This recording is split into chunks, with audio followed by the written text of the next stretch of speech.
Bonjour ou bonsoir depuis là où vous me suivez, ici Danielle Mbolo, généraliste en ressources humaines, contente de vous retrouver sur ma chaîne YouTube. Merci à tous ceux qui continuent à rester fidèles, même lorsque les youtubeurs ont, n'est-ce pas, peut-être la flemme de poster.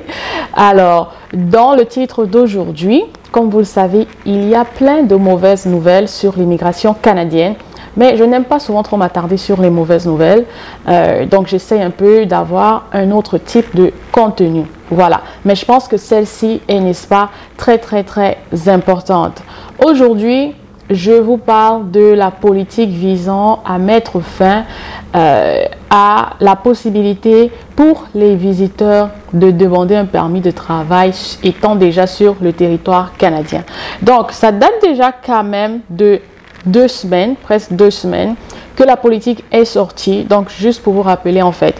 Alors, je mettrai le lien dans cette vidéo. Je vais juste lire le début et la fin qui sont, n'est-ce pas, très importantes. Maintenant, je vais mettre également lors du tournage de l'édit, enfin, lorsque je serai en train d'éditer la vidéo, je vais mettre à côté pour que vous puissiez également lire avec moi.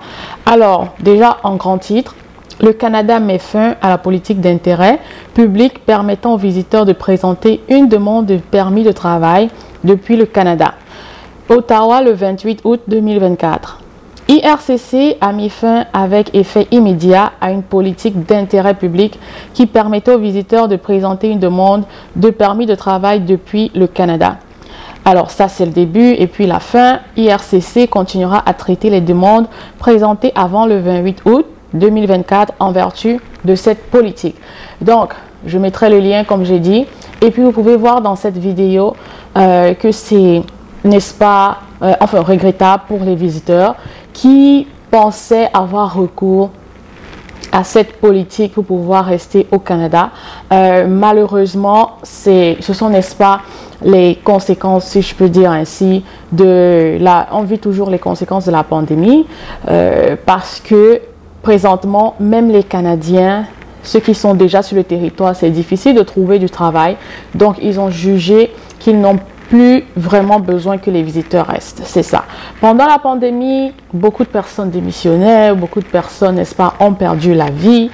Et c'était en réponse, si vous lisez tout le document, c'était en réponse à ces pertes en vies humaines-là. Mais maintenant, c'est comme tout a vraiment changé, comme ils disent, virer de bord.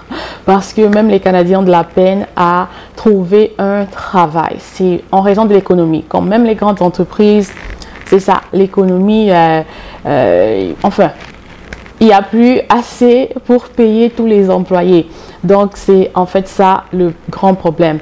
Alors, c'est dommage pour les visiteurs qui comptaient passer par cette procédure.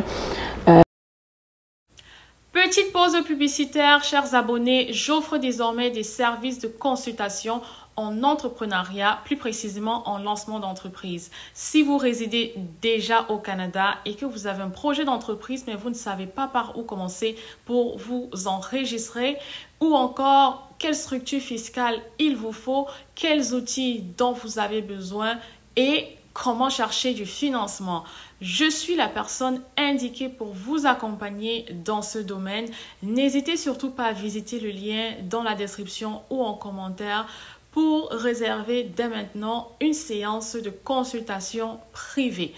Je précise, ce n'est pas forcément du coaching, mais vous aider à avoir plus de clarté et comment vous enregistrer surtout. N'hésitez pas, je vous y attends nombreux.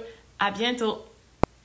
Essayez, n'est-ce pas, je veux dire, faites part ou consultez des spécialistes en immigration. Essayez de trouver, n'est-ce pas, d'autres alternatives que de rester sur le territoire illégalement, ok? Donc, je pense que nous sommes ici sur YouTube, c'est pas pour encourager de rester sur le territoire illégalement. C'était une très bonne initiative qui malheureusement s'est terminée. Et ce que je peux dire, en plus de cela, c'est qu'on ne connaît pas le lendemain. Si vous avez une opportunité aujourd'hui d'immigration, essayez-la, étudiez-la, essayez-la, donnez-vous les moyens et c'est ça, parce que demain, on ne connaît pas vraiment le lendemain. Si je peux dire également quelque chose par rapport à mon expérience, c'est comme avant, le permis d'études, il était accessible à tout le monde, comme beaucoup d'Africains, de personnes même, d'autres pays sont entrés à travers le permis d'études. Et quand je disais à certains, ok, ici c'est le moment là, c'est le moment pour faire un dossier de permis d'études. Voilà, je dirais sur les 5 dernières années, le permis d'études a très bien marché. Maintenant, malheureusement, c'est déjà non seulement très cher, les études sont très chères parce que les universités sont également prises au coup. Tout le monde est vraiment pris au coup là, je peux vous dire. C'est ça, parce que même les universités, c'est pas elles qui décident toutes seules, c'est le gouvernement qui décide. Donc, pour essayer de compenser le déficit du nombre d'étudiants internationaux, ils augmentent les prix pour ceux qui réussissent même à entrer. Donc, pour dire que vraiment, toutes ces choses-là, ça change. Nous sommes soumis à toutes ces politiques parce que c'est pas nous qui faisons la loi. Et c'est ça. Donc, si vous avez une opportunité, ne perdez pas de temps. Étudiez-la, essayez-la et n'attendez pas demain parce que tout ça, ça change. Alors, je vous reviens très vite avec d'autres programmes d'immigration, comme pas nouveaux, parce que j'ai vu sur Internet, là, oh, le Canada, c'est fini et tout. Donc, pas de nouveaux programmes, mais d'anciens programmes que les gens ne connaissaient pas forcément ou qui n'intéressaient pas certaines personnes. Parce qu'également, la plupart des francophones visent uniquement le Québec. Et le Québec dit maintenant qu'ils sont saturés. Voilà. Donc, je vous reviens très vite avec d'autres nouvelles.